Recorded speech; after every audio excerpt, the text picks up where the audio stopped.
The club isn't the best place to stop a lover, so the gym is where I go. That is where I spy on you when you walk. From the opponents to get there, and it honestly starts in the draft. What do Onyx, what do Blacklist want as Prio? It's about being unique. It's about looking to outplay your opponent. But it all begins with the tools that you will arm your warriors with. This is a 5v5 game. Make sure you understand and don't miss a single moment as we jump into the draft. Now, coming and pulling this back a little bit more, we need to talk about the fact that Wise not only plays this sacrificial role in the drafting phase, but it opens up a new level of draft for Blacklist International. We've seen it against FIMP, putting him on something like a Valentina, and then all of a sudden, Burnex Flash, they recognize that to stop UA. One thing that you'll notice about Blacklist International is they have a theme for a series, for example. Well, it's true that they can pick up like Valentina, very standard, and maybe the Fredrin as their priority in the first place, but there's always that theme. For example, their recent series against Burnex Flash, it was all of a sudden the Baxia. It was all of a sudden the position 5 Novaria. So you have to watch out for that. We know for sure that this will be a long series, right? This couldn't be 4-0, and you have to watch out for those key heroes in the draft of Blacklist International. Honestly, looking at the bans just now, Fanny being banned out, the Kaja being banned out, as well as the Kadito, what does this spell that Blacklist doesn't want? They don't want engage, they don't want dive, they don't want huge burst damage. And now, looking at Onyx, I gotta say, it's all about respecting and understanding your opponents. Banning out the S's, banning out the Diggy, but more importantly, banning out that Psycho Fredrin. Exactly. This forces Blacklist to go for something like Novaria, the first pick. There is also the Joy. I think those are the two priorities because Edward really plays it that well. But of course, since the 1-1 is opened, I can see it. This is a trap set up by Onyx for sure. The trap set up by Onyx? I mean, look, this is VUI's 9th Grand Final appearance out of 11 as part of Blacklist's active roster, winning 4 during their appearances. What? That's insane.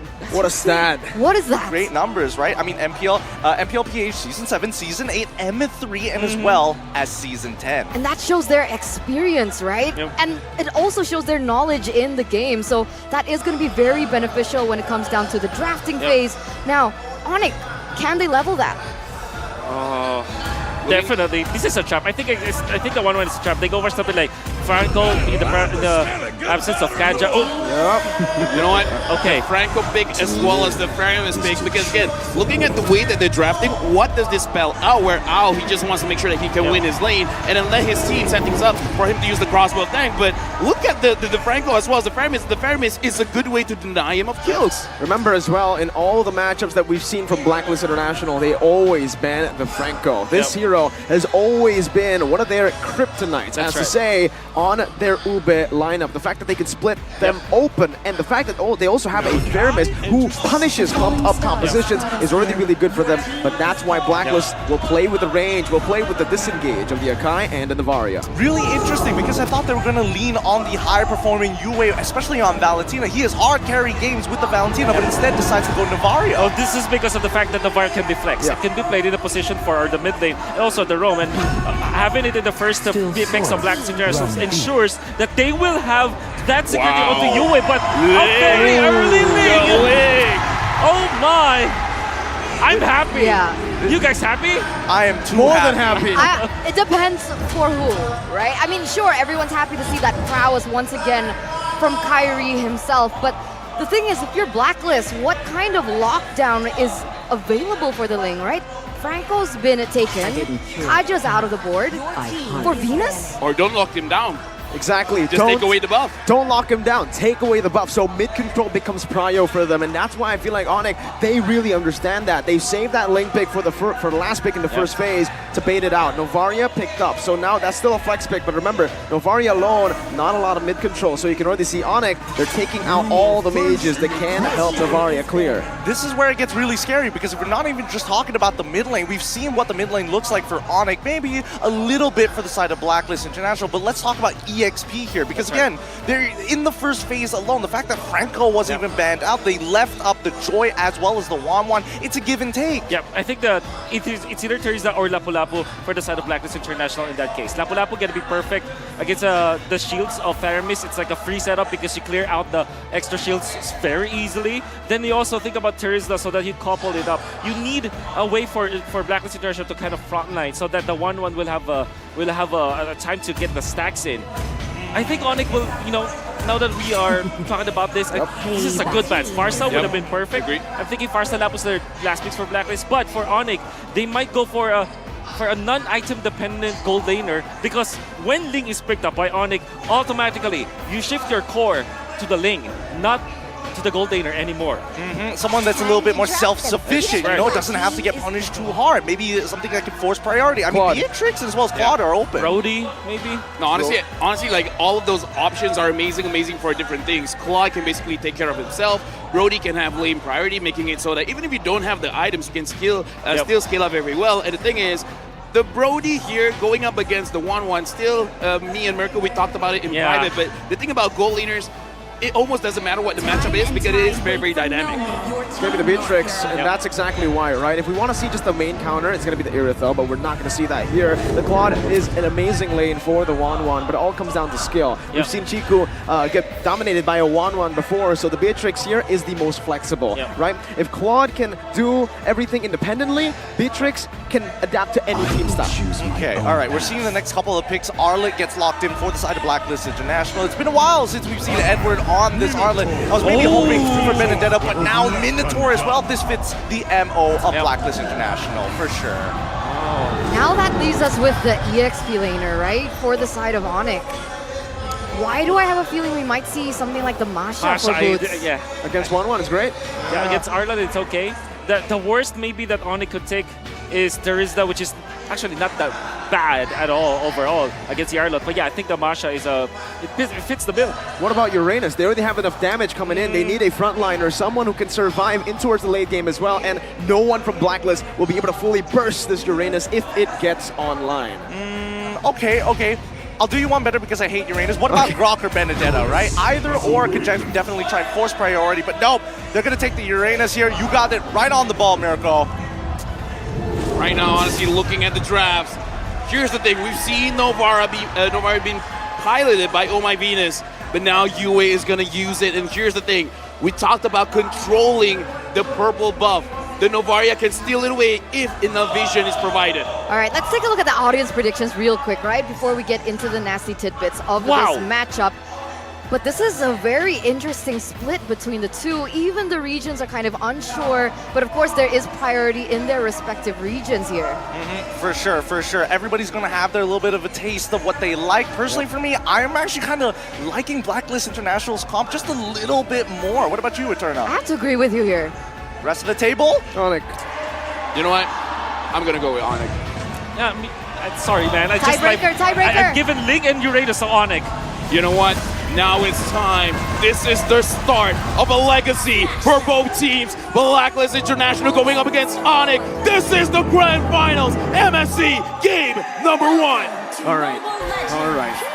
Let's see. Edward unbending well. Kyrie with a killing spree. Mid control, who has it, you think, Wolf? Oh, definitely gonna be the Faramis Franco, right? Because of the fact that Faramis can just clear it out easily.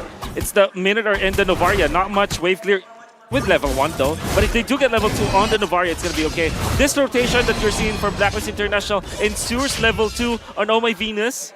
So he picks up the roam right now. So this is a faster tempo for Blacklist International when it comes to getting into their ultimates. Yeah, I really feel like getting their power spike a little bit earlier is going to be very key because Kyrie in the early stage of the game not going to be able to do much. So they just got to make sure scale up just a little bit faster so that they can actually put tempo into the jungle, making sure that Kyrie gets someone locked down with minimum amount of energy. That was pretty close. That was pretty close. And the thing is, when you're playing the 1-1, right, it's the most annoying thing in the world when your second skill gets popped too many times. Here in the lane as well, we can see this is why the Uranus pick works, right, Wolf? What do you think about this matchup? I think it's a wash. That's what you always say with Uranus. Unless there's an influence. See? But right Not now, even needing the Purify. Yeah. yeah, but again, the Uranus just heals up very, very fast. For now, we can definitely see Blacklist International, they're trying to make sure that their laners are able to leave the lane very, very quickly because they want to make sure that they're able to contest the turtle. And again, having the Akai almost guarantees it. Almost. About 70%, I would say. Interested to see how they will approach this because there's a difference, right? They will want level 4 their roamers. And that's the switch that they did. The Pharah is already at the bottom, the Varia already there. It's gonna be a full 5v5 into the first turtle of the game. Yep, and this one, I gotta say, we gotta look at all of the stun capabilities as well, because looking at Blacklist, not only do they have the Akai, but Edward on this Arlet can actually stun up Kyrie, making sure that he can't use the Retribution on time. And now, looks like he's going for a boost, but up top, CW gets a kill?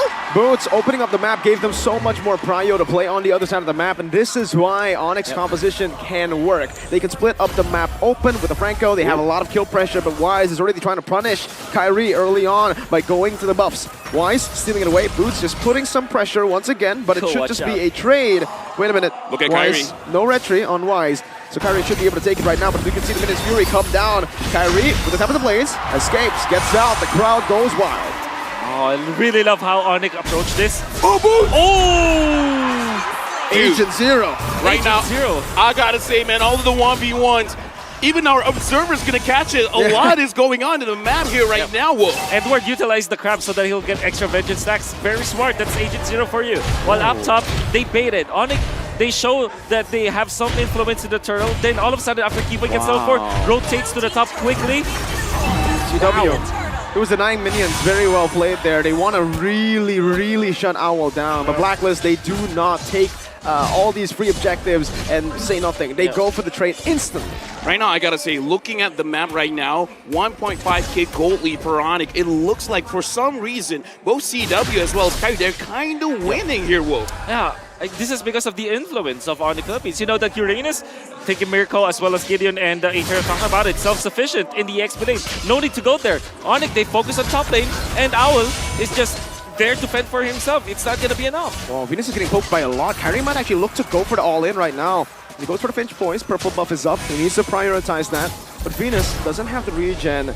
He's already very low. Yeah, but right now, we gotta look at Blacklist. They're moving together. The only one that's not there is Owl. They're looking at the purple buff. Edward moving forward. Boots as well as Sans is trying to create space. Boots now with the Consecration. That's going to be the Cold Altar helping him out. He does not have the Purify, but that's going to be the heavy spin by Wise in the back. Not going to be used for much as Sans is able to pull him back. But it's Rage onto Edward. That's the whole thing. And the Bloody Hunt locks him down. It's a kill for Onyx. Roamer traded in for the Edward. Oh, Sans! Jumps forward, fires another. Kyrie with the top of the blades. This should not be another kill. Kai just buying some time, but meanwhile, Owl. Here's the thing, man. We got to look at Onyx. They knew what Blacklist was trying to set up. And how did they fight that back? I don't know how they did it, but Kyrie was able to get the purple. Then all of a sudden, Kiboy fights a good opening. Boots was soaking a lot from the resources of Blacklist International, was put low, but because of the ultimate coming from Sans, he was able to bring all of his HP back. That was a lot of sustain on Onyx side. Here's the thing, man. I got to say, in terms of the way they were fighting, it was absolutely beautiful. And now we got to check the difference of gold here. And I got to say, in terms of the difference, the biggest difference is between Kyrie as well as Wise. That's right. It's because Wise wanted to go for the steal on the purple, but Kyrie was able to get the opener, gets so many kills, 0, 0, and 3. I mean, and now they even position themselves into the turtle. Okay, Owl is in that bush now with a basic attack. Kyrie's going to be spotted out. That's a knockup only on to Sans as he pops into Shadow Stampede. Now locked down. That's Owl picking up the kill. Sans is down, but the passive will gain him a instant respawn as there is a fight down below. This time, Boots having a better time putting down the stacks on Edward. Yeah, right now I gotta say, man, Boots is making sure that Edward doesn't get to play the game. Wise here, starting to turtle. Oh, my Venus is there as well. Onyx goes in. Do they want to take a steal here? Oh, bloody hunt by Kiboy. Locking Wise up. The heavy spin is not going to be used at all right now as Venus crumbles and falls as well. The fact that Sans died with the heavy spin, soaking the heavy spin before that turtle fight, you thought that Blacklist International would have the advantage, but no, it didn't. Because now no heavy spin to counter a Keyboy. Keyboy locked him down during the threshold, and Onyx gets the turtle easily. Okay, right now, look at the map situation. 3.8k gold lead. The map looks very red. Owl for now looks like he's trying to get as much as he can. Kairi now having the Berserker Fury. What does this spell for Blacklist International? Snowball. It spells Snowball. Onyx, they don't even need Chewe now. He's gonna be a split push as well as Boots. Kairi's gonna just tear through all of the damage of Blacklist International. Right now, I gotta say, man, even Keyboy Mirko, we don't see him going for a lot of hooks. It's just like, okay, I'm just gonna wait. Someone comes in, I'm just gonna lock you down. It's very hard at this point for Wise to go for any retry contest because Keyboy is just being an absolute menace. Also using the Shishi mode, and that probably gives Blacklist International a bit of a, not a good flashback as the 4 O's. Yeah, 4 O's, yeah, but this happened before against Blacklist International, so...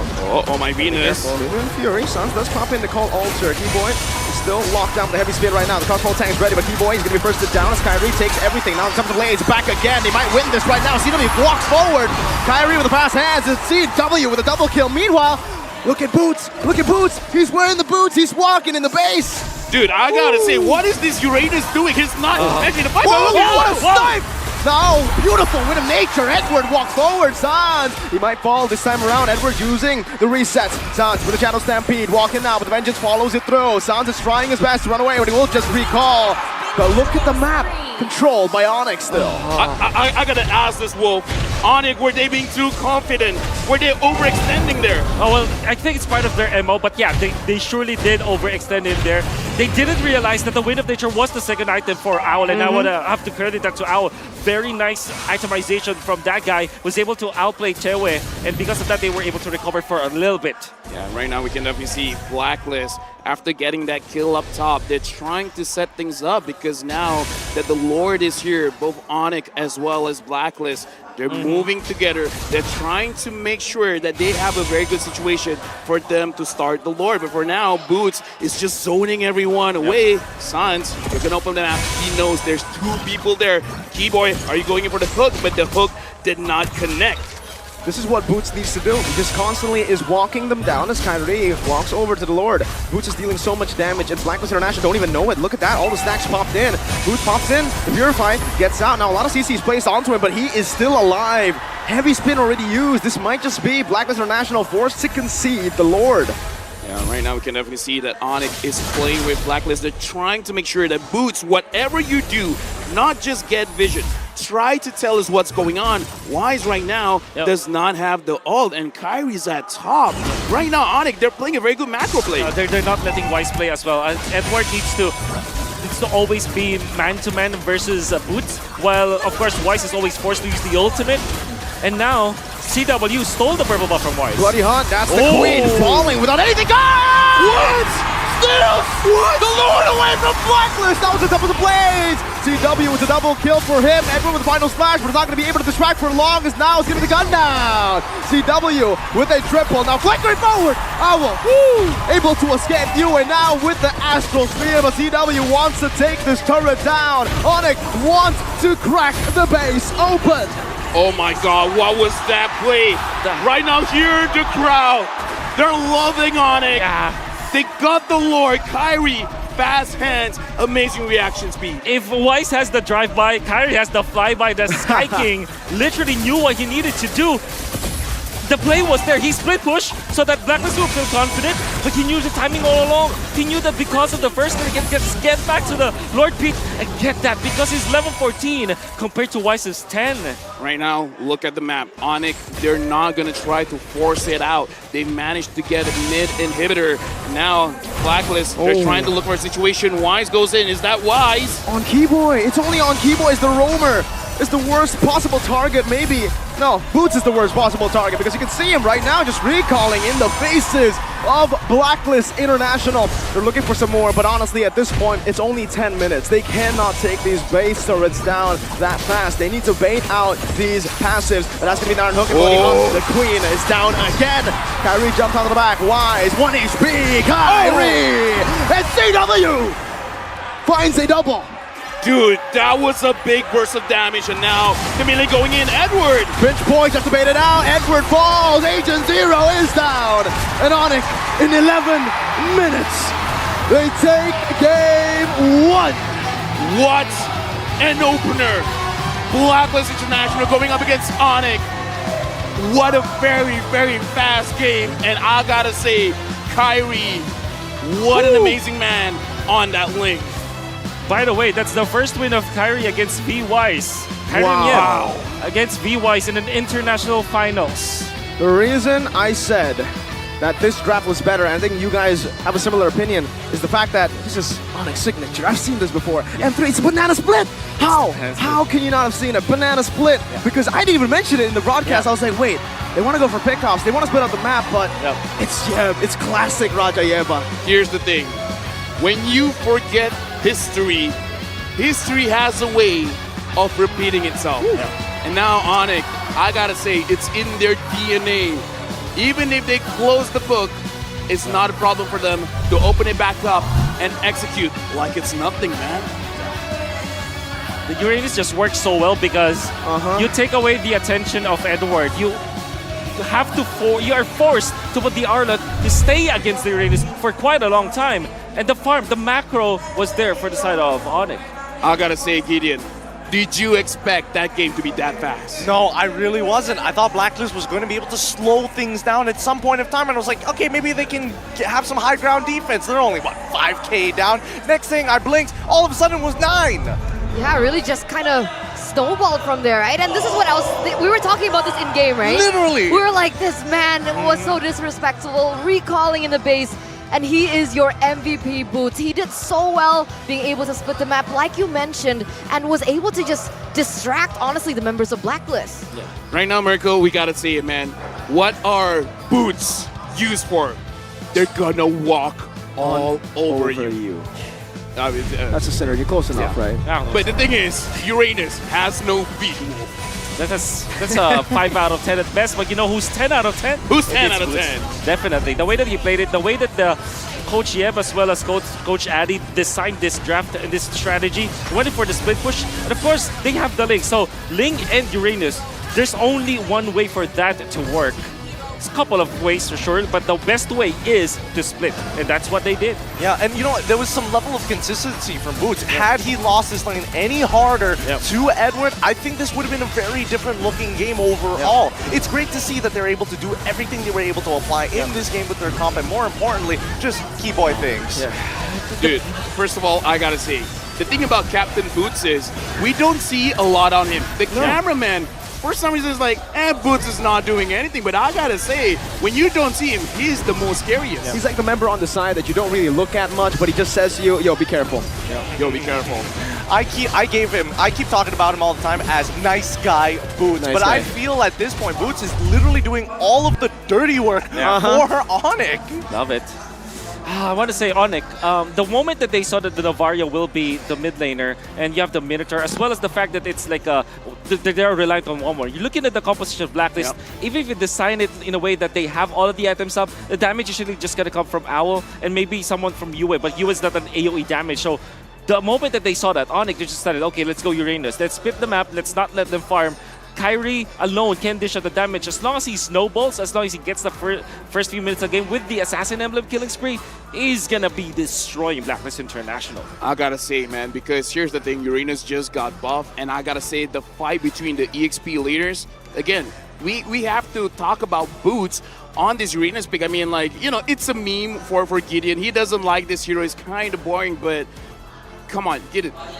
What you saw just now, what did Boots in the entire game did for the entire team? It's influence. It's how much he influences the entire map. The fact that Arlott can't clear as quickly as Boots is able to stack up those ionic edges as quickly as he can just to clear it out and then start pushing into the enemy jungle gives Onyx some great information for the decision makings, right? And then it's all up to Kairi to just make it through those 50-50s. For example, the vertical jungling during that very first turtle. Yeah, it was all mostly set up by Boots as well, right? I mean, again, the fact that he only has 50% KP and he still took the most damage in the game shows you just how oppressive he is, because in a lot of these situations, you see him, he doesn't really get a kill participation on, but he baits out the heavy spin, he baits out the final slash, exactly. the Lord in the bottom lane. That could have been Wise's way to come back in the game, but because he didn't have the heavy spin, because it was baited out by Mr. Boots. Yep. You could say that he's a masochist. Yes, he likes pain. That's how you use the Uranus. That's how you're